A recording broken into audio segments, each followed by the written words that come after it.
Hola, ¿qué tal? Mi nombre es María Paula Plesio Orozco, soy estudiante de Economía de la UNAD. Bienvenidos. En este video haremos un recorrido por la historia reciente de Colombia, desde la Constitución del 91 hasta los principales acontecimientos del siglo XXI, siglo que vivimos hoy en día. El país entró al nuevo siglo con grandes expectativas de transformaciones democráticas. Una de ellas, la séptima papeleta. Y se preguntarán, ¿qué es la séptima papeleta? La séptima papeleta fue un movimiento estudiantil colombiano que, aprovechando las elecciones de marzo de 1990, prohibió incluir una papeleta adicional no oficial para que los ciudadanos votaran a favor de convocar una Asamblea Nacional Constituyente. El objetivo de esta era reformar la rígida Constitución de 1986 y crear una nueva Constitución, que finalmente condujo a la Constitución del 91. Esta con el fin de abrir paso a una nueva constitución que buscó ampliar derechos, fortalecer la participación ciudadana y modernizar el Estado. Sin embargo, el inicio del siglo XXI también estuvo marcado con desafíos políticos y sociales que influyeron directamente en la vida de millones de colombianos. En lo político, los primeros años del siglo XXI, Colombia enfrentó un conflicto armado intenso. El Estado implementó la llamada Política de Seguridad Democrática, que buscaba recuperar el control territorial, fortalecer la presencia militar y disminuir el poder de los grupos armados. Esta estrategia de la tal política de seguridad democrática fue una estrategia implementada en Colombia durante el gobierno del presidente Álvaro Uribe Vélez, del 2002 al 2010. En pocas palabras, su objetivo central era recuperar el control territorial del Estado en todo el país, que estaba en manos de grupos armados ilegales, guerrillas como las FARC y grupos paramilitares.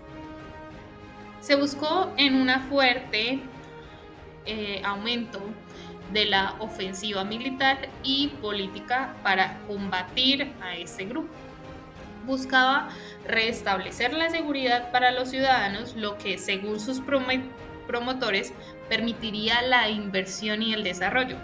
Y también promovía la cooperación ciudadana con la fuerza pública.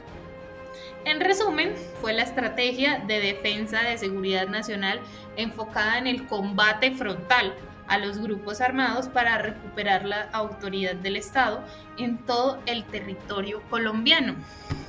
Esto quiere decir que básicamente quería irse con toda con los guerrilleros y exponer a los militares. Durante estos años emergieron nuevos partidos políticos y el sistema se volvió más plural. Movimientos alternativos de izquierda, de centro e indígenas empezaron a tener mayor representación en lo político. Empezaron a ser más diversos en la política. Al mismo tiempo, la agenda pública estuvo marcada por la búsqueda de la paz, que era lo que quería Uribe. El proceso de negociación con la FARC, que culminó en el acuerdo del 2016, transformó la dinámica del conflicto. Básicamente, en el 2016, de la mano de Juan Manuel Santos, nuestro presidente de la época, se firmó un acuerdo de paz, nuestro segundo Nobel de Paz, que básicamente consistía, y sus 6 puntos principales eran: reforma rural integral, que buscaba la democracia del acceso a la tierra y el desarrollo del campo, porque habían muchas personas desplazadas por violencia de las guerrillas y de las FARC, básicamente más por las FARC y por estos paramilitares. Participación política, que básicamente garantizaba la participación de los combatientes de las FARC en la vida política. fin del conflicto, incluyendo el cese al fuego y de hostilidad, la dejación de armas y la reincorporación de los excombatientes a la vida civil, ya que ellos tomaban a gente del campo, sobre todo jóvenes del campo, que no tenían trabajo, eran pues adolescentes, y los tomaban y básicamente los ponían a combatir contra el Estado. Solución al problema de las drogas ilícitas. El enfoque de esta era las sustancias voluntarias de cultivos ilícitos y la lucha contra el narcotráfico, básicamente porque ellos también hacían parte del narcotráfico de este país. Con las víctimas crean el sistema integral de verdad, justicia, reparación y no repetición, incluyendo la JEP, que hoy en día es la JEP, para garantizar los derechos de las víctimas afectadas por esta guerrilla. Implementación, verificación y refrendación, que eso estableció los mecanismos para asegurar el cumplimiento de los acuerdos que se hicieron. En lo económico, Colombia vivió una apertura más profunda. El país fortaleció su comercio exterior, firmó tratados de libre comercio e incrementó su integración en mercados globales. El Tratado de Libre Comercio son acuerdos regionales o bilaterales que buscaban eliminar o reducir los aranceles y barreras al comercio de bienes y servicios, con el fin de ampliar los mercados y fortalecer la competitividad. Colombia ha incrementado su ingreso a una gran variedad de mercados globales, como lo anterior mencionado, gracias a múltiples acuerdos comerciales. Los principales mercados a los que ha ampliado su acceso y donde tiene relación comercial significativa incluyen América del Norte, Estados Unidos, principalmente exportaciones colombianas, México, Canadá, comunidades andinas de naciones que son Ecuador, Perú y Bolivia, otros países de América Latina que son Brasil, Costa Rica y Cuba. En Europa tenemos a la Unión Europea y Suiza, Noruega e Islandia. Y en Asia tenemos China, India, Israel y Emiratos Árabes Unidos, recién aperturada estratégicamente. Estos acuerdos han permitido a Colombia tener acceso a más de 1.500 millones de consumidores con beneficios de arancelarios.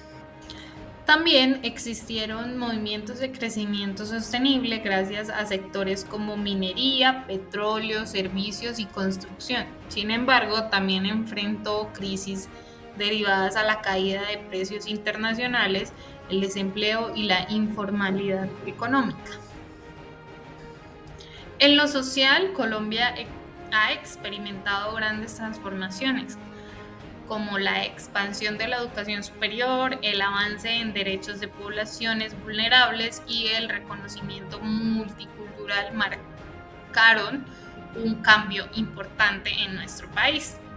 Pero también persisten retos como la desigualdad, el desplazamiento forzado, la violencia social y las brechas territoriales entre el campo y la ciudad.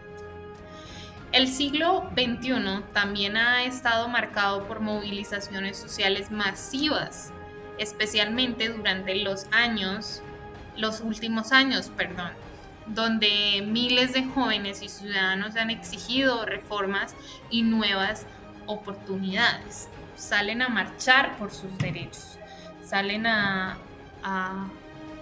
pedirle al país y a pedirle al presidente que los ayude y que los entienda. Todo este conjunto de transformaciones políticas, económicas y sociales han definido el rumbo del país en el siglo XXI.